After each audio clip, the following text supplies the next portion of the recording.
The bar was designed for anonymity. It was a dark wood and low-light confessional on the ground floor of a hotel anonymous enough to be in any city. He watched her from his seat, nursing a whiskey that was getting warmer by the minute.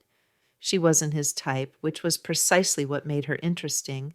She had a sharp, intelligent way of ignoring the room, her focus entirely on the book resting by her half-empty wine glass. But her posture was tense, a coiled spring of awareness. She was waiting for someone who wasn't coming, or waiting for an excuse to leave. He was doing the same. His flight was in the morning. His wife thought he was in a budget meeting that had run late. He caught the bartender's eye and pointed first to her glass, then to his own. A refill. The bartender nodded. When the fresh glass of wine was placed at her elbow, she looked up, her gaze sweeping the room until it landed on him.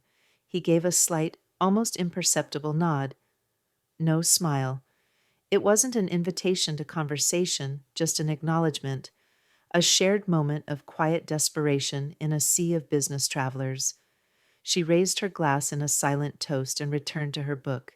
An hour later, the book was closed and the bar was thinning out. He walked over to her table. "I hope I wasn't intruding," he said. "You were," she replied, but her tone was amused, not annoyed. "But I was at a boring part."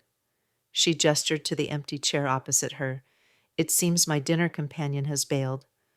"My conference call was mercifully canceled," he lied smoothly. They spoke for an hour about nothing of consequence. Terrible airport food, the soullessness of modern architecture, the merits of old films. They never offered names, jobs, or hometowns. The conversation was a carefully constructed bubble, existing only in that time and place. Throughout their talk, he was acutely aware of the plain gold band on her left hand, glinting in the candlelight whenever she reached for her glass. She, in turn, had clocked the platinum ring on his finger the moment he'd sat down. They were both fluent in this silent language. "Well," she said finally, placing her credit card on the small tray. This was a pleasant diversion. "It doesn't have to be over," he said. The words hung in the air, unambiguous. Her eyes met his, and for the first time the polite mask dropped. He saw a flicker of something raw and deeply weary. She wasn't offended. She was considering it. "We don't know anything about each other," she stated. It wasn't a protest. "That's the point." She looked down at her hand, then at his. "I have a condition," she said, her voice dropping to a near whisper. "Okay. The rings stay on." He paused, the strangeness of the request settling over him. It was the opposite of what most people would want. They would want the illusion of being single, of this being a guiltless fantasy. Her request was a demand for the opposite. It was a demand to acknowledge the reality of the transgression, to make it part of the act itself. It was perverse and in its own way incredibly honest. "All right," he said. "The rings stay on." Upstairs, in the sterile quiet of his room, the rule changed everything. Every touch was accompanied by the cold, smooth press of metal. When he undid the buttons on her blouse, his platinum band was a stark contrast against the silk. When her fingers traced the line of his jaw, he saw the glint of gold near his ear. There was no pretense of romance. They were not two lovers swept up in passion. They were two co-conspirators, their vows a silent third participant in the room. The rings were not an oversight. They were the point of the exercise. They were a constant, grounding reminder that this was not an escape from their lives, but a deliberate, temporary violation of them. Their intimacy was strange and detached, yet incredibly focused. They moved with a shared, unspoken understanding. This was not about love or affection.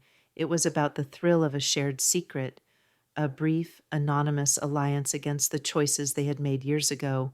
The clink of his ring against the headboard was as much a part of their rhythm as their own breathing. It was a punctuation mark, a constant declaration.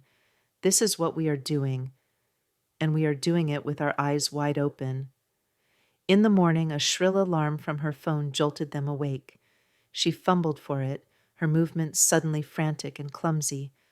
"I have to go," she said, her voice strained, all traces of the previous night's calm erased.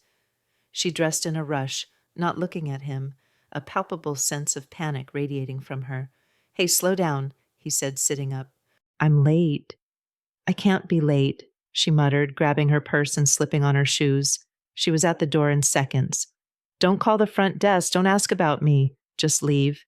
He just nodded, confused by the sudden shift. The door clicked shut and she was gone.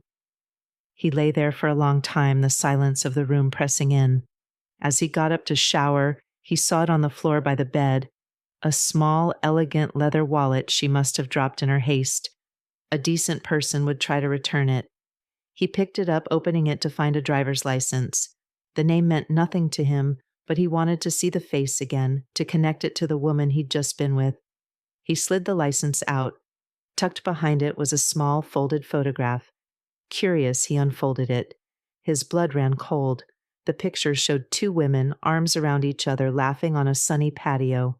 One was the woman who had just left his room. The other was his wife. He stared at the image, the smiling faces mocking him. This wasn't anonymous, it wasn't random. This was a message, a trap, or a game he never knew he was playing. He raised his left hand, looking at the platinum band encircling his finger. It felt heavier than ever before, not with the weight of a secret, but with the chilling certainty of being caught. The tab wasn't just open, it had been cached by someone he never saw coming.